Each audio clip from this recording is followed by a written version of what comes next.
It looks like a bomb completely blew up this side of the building. It's absolutely undescribable here. There's nothing left. We call them 100-year events. 100 years since the only major hurricane, the most powerful storm to hit the United States in 50 years. Yet another Atlantic monster. Another Category 5 storm. This is a storm not to stay for. We are facing a storm that most of us have feared. But the people whose job it is to predict them know it's not once every 100 years. That Miami is just as likely to be hit by a Category 5 hurricane this year as it is next year. And that the fires in California were not a probability but imminent. That hundreds of thousands, maybe millions of homes throughout California and Florida should not exist. This is a story about how a group of people said you shouldn't build houses there, and another group, to disastrous results that haven't been fully realized yet, said we're going to anyway. There is a reason insurance companies refuse to insure homes in these areas, yet the number of homes in them has continued to go up, specifically because, and here's where it gets strange, insurance companies refuse to insure them. Have you ever heard the term moral hazard? A situation in which one person makes the decision about how much risk to take, while someone else bears the cost if things go wrong. You remember the bank bailout? Banks made risky loans, they went bad. The people paid for their mistake. A form of moral hazard like the one occurring in the houses of California and Florida right now. This video is sponsored by Public.com. More on them later. You pick a piece of land, settle on the design of the house, get a contractor to build it. To pay for it, 95% of people are going to take out a mortgage. To approve you for the mortgage, the bank is going to make sure that you get home insurance because you probably don't have the money to rebuild it if it burns down, floods, blows away. So the insurance company looks around in your area, fire risk, flood risk, wind risk. What are the odds this house burns down before the mortgage is paid off? For this house, $2,000. Do a little math, and this is the total monthly payment for your new home. It is in this part that we as the people responsible for paying back the mortgage of this house find out how risky the area we chose to live in is. The lower the number, the less risk. The higher the number, the more likely something bad is to happen. It is in this number where insurance companies have to find just the right balance. Underestimate the chance of something bad happening and they lose money when it does. Overestimate it and they might overcharge customers and drive away business that they otherwise would have had. How well they walk this line determines how much profit they make, pocketing the difference between how much they charge customers and how much they pay back. Insurance is no different than running a casino. Eddie doesn't believe in insurance. He considers it a form of gambling. The more people that play, the better the house does. If I walk in and play one hand of blackjack, it's effectively a coin flip for me in the house. But over millions of hands, the results will reliably converge down to the casino winning 51% of the time. The more people an insurance company can convince them to pay to provide insurance for their homes, cars, boats, the more the probabilities they assign to each of those cars, homes, boats evens out, just like a casino. Except that, for insurance, they're not relying on the perfect and verifiable math that says the dealer will win a hand of blackjack 51% of the time. They're relying on their own estimate, combining as much data as they can get their hands on, running it through dozens of models, requiring incredibly complicated math that try to account for human behavior in a constantly changing environment to determine how likely that guy over there is to get into a car accident. Because there will be a car accident in the U.S. every 5 seconds. Some will happen in a cluster. Some will be more severe than others. But the 6 million car accidents that we expect to happen this year will with 100% certainty not all occur the same day. But if a hurricane lands here, tens of thousands of homes in its path could all be wiped out in hours. The possibility of having to pay out an enormous amount of money all at once that would bankrupt them is why insurance companies do not offer home insurance in any of these areas. Or let me rephrase.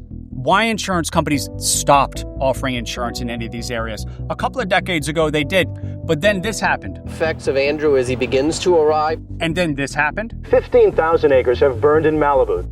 And the suspicion that had started back in 1985 with this paper that said, look, insurance companies do not understand how much risk they've taken on. If one of these so-called 100-year events happens, which with surprising frequency happen more than once every 100 years, they're going to be wiped out.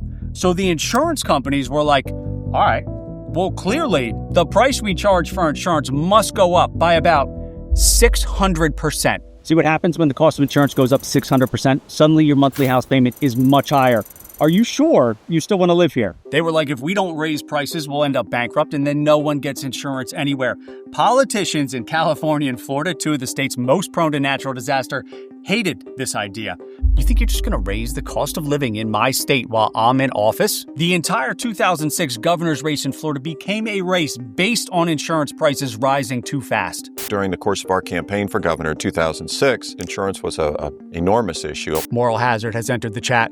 The government of Florida says, you know what, we'll do it ourselves, and begins offering home insurance policies for 1/6 the cost of insurance companies. If you were in a risky area like the Florida Keys, offered a policy for $12,000 a year through a company like Allstate, the same one was now available for $2,000 through Florida's state-run Citizens Plan, because critically, the law that brought this about explicitly allowed the Florida plan to disregard storm risk, something insurance companies are legally not allowed to do. This is what's called being actuarially sound. Within a year, insurance companies simply stopped offering home insurance. They could not compete on price and remain actuarially sound. State Farm Insurance, the largest private property insurance provider in the state, saying essentially they're not going to write up any new accounts for new customers. So instead of spreading out tons of storm risk across a dozen companies, all competing against each other to offer customers a price that balanced risk and the desire to attract new customers, the people of Florida took all the risk. A lot of it, because when a storm rolls through and the Florida plan can't cover the cost of damage to its customers, the way to fill the gap is the hurricane tax. That allows the government to charge everyone that has any type of property insurance in the state a one-time fee. It just shows up on their normal insurance bill. If a person chooses to live up here, out of a flood zone, and a major hurricane comes through here, if the Citizens Plan runs out of money to pay for the damage, the person up here will see a charge show up on their insurance bill to help pay for the damage, which encouraged the building and rebuilding of more and more homes in disaster-prone areas. Of all these 50-mile sections of coastline, this one is the most prone to being hit by a hurricane.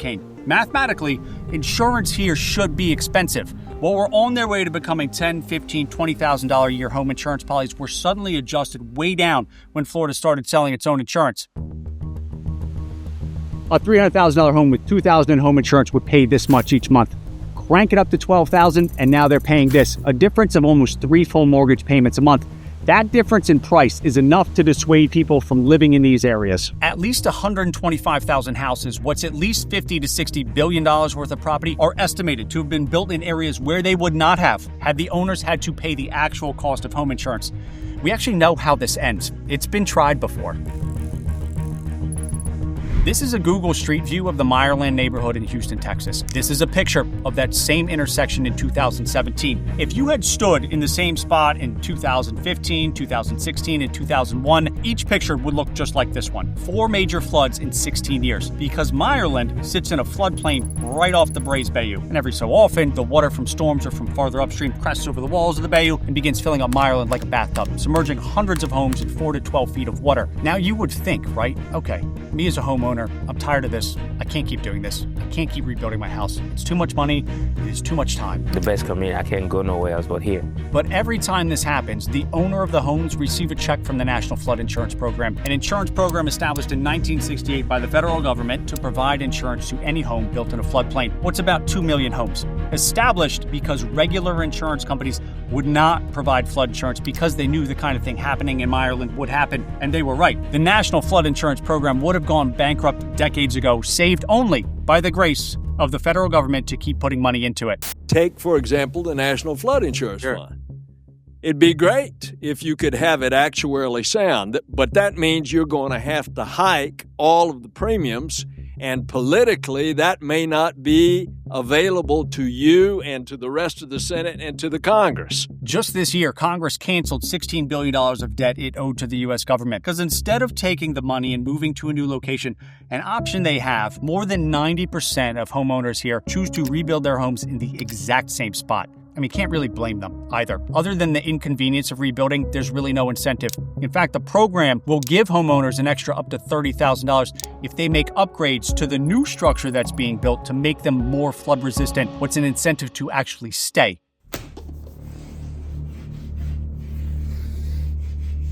For this one, the whole U.S. population is taking the risk. Now, Smokey, tell us a little bit about California. Only you can prevent forest fires. Smokey, nailing it on the head. Only humans can prevent forest fires. There's nothing more natural than forest burning. Entire species of trees require fire to create new trees. So we set off to become very good at preventing that. In 1910, we were just digging trenches in the ground with picks and shovels. 1930s, fire lookout towers, portable pumps and hoses. 1944, Smokey the Bear is created and firefighters start jumping out of planes. By the 1960s, aircraft started dropping water and flame retardant. By the 1970s, we'd gotten so good at putting out forest fires that a few people started wondering if maybe this would have unwanted consequences. Wondering that turned into questioning, which turned into the Leopold report that said, yeah, actually, we need to let these fires burn. Forests need to burn. It is a part of the natural cycle. If they do not naturally burn, the world's best fuel begins to accumulate. Dead trees, pine trees, dry grass grows dense until one unlucky but over enough time unavoidable spark sets it on its way and it goes from natural wildfire to what we're seeing today. The size, speed at which they move, and heat of the fires on the West Coast have become unnatural. Between 1911, when the National Forest Service adopted a no exceptions policy of forest fires are to be put out immediately and as a formal rule by 10 a.m. the following day, in the 1970s, almost 70 years of human settlement had occurred. California's current predicament had almost been sealed by that alone. Similar to the people who've built houses in bad areas in Florida, how do you tell millions of people, listen, we've got to let this fire burn. We're really sorry your house is in the way. You can't, so you don't. You keep beating back fires, which lets people creep farther and farther into fire-prone areas until the whole thing is a tinderbox where one spark from a power line sets all of it ablaze. Rewind real quick. California's current predicament had almost been sealed by that alone. What sealed it into place was the decision in 1968 for California to start offering its own government insurance, the FAIR Plan, wildfire insurance to those who couldn't get a company to sell it to them. Then in 1988, granting power to the California government to decide if and when insurance companies could raise their rates. The effect of those three choices has over time got more people to build in fire-prone areas, pushed insurance companies out. Well, if we can't raise prices, we're just not going to sell there, which in turn has pushed more and more people onto the FAIR Plan until we arrive today, where the commissioner of the FAIR Plan said this. We are one event away from a large assessment. There's no other way to say it because we don't have the money on hand and we have a lot of exposure. Hurricane tax. That's what an assessment is. A one-time fee charged to anyone who has a home insurance policy in the state of California. Now, it's worth asking, is it worth it? On one hand, people living in your state, even if it's in a risky area, does provide benefits to the local economy. You get jobs, income, taxes. There is a whole is greater than the sum of its part thread to this whole thing. Someone living in Texas isn't better off if the state of Florida can't get back on its feet after a major hurricane. The governor of Florida, Charlie Christie, even went before Congress to ask the federal government to do what he did, but for the whole country. What will make insurance more available and more affordable for the people that we all serve? I believe a national catastrophe fund will achieve that goal. In effect, asking someone in Ohio to pay for someone else to build a house at or near the beach or tucked into the edge of a big, beautiful forest. Location, location, location. It is a simple fact of life. Not all land is created equal. That land, those houses, would appreciate much faster than the house in Ohio. If built, with the price of risk removed, the people that build them see their wealth increase much faster than almost anyone in Ohio. Over the past 15 years, for instance, the value of homes along the Florida coast increased twice as much as those in Ohio. Everybody wants to live at the beach. Asking Wyoming to accept the risk of someone building a house in Miami would be a form of wealth transfer, an arbitrary one at that. Rich, poor, young, old, people in Wyoming would be paying for the house in Florida, while the person who owns the house in Florida actually sees their personal net worth go up as the value of the house goes up. If they sell it and realize the gain, the people in Wyoming would not participate. So both Florida and, to a degree, California have woken up to both the risk and this lack of fairness. Letting insurance rates go up quite rapidly over the past 2 years, Florida is actually trying to roll back the whole program. You can fiddle with the price, but that does not change the risk. Eventually, that risk will show up, hand outstretched, demanding the bill to be paid. If you're watching Maxinomics, you probably enjoy digging deeper into how things really work, but is your investing platform showing you the full picture? At Public.com, you can manage your entire portfolio, stocks, options, bonds, crypto, all in one place. The interface, it's sleek, it's intuitive. It's not like those clunky platforms that look like they were designed before the internet was a thing. But what really sets Public apart is how they weave AI throughout the entire experience. For example, The app doesn't just tell you that a stock in your portfolio is moving, it tells you why that stock in your portfolio is moving. You get the key news, analyst insights, and market data you need to make smarter decisions, which is a big part of what this whole show is about. If you're ready for an investing platform that gives you the full picture, visit public.com/max to learn more. They will even give you an uncapped 1% match when you transfer your investments from another platform. Big thank you to Public for sponsoring this video.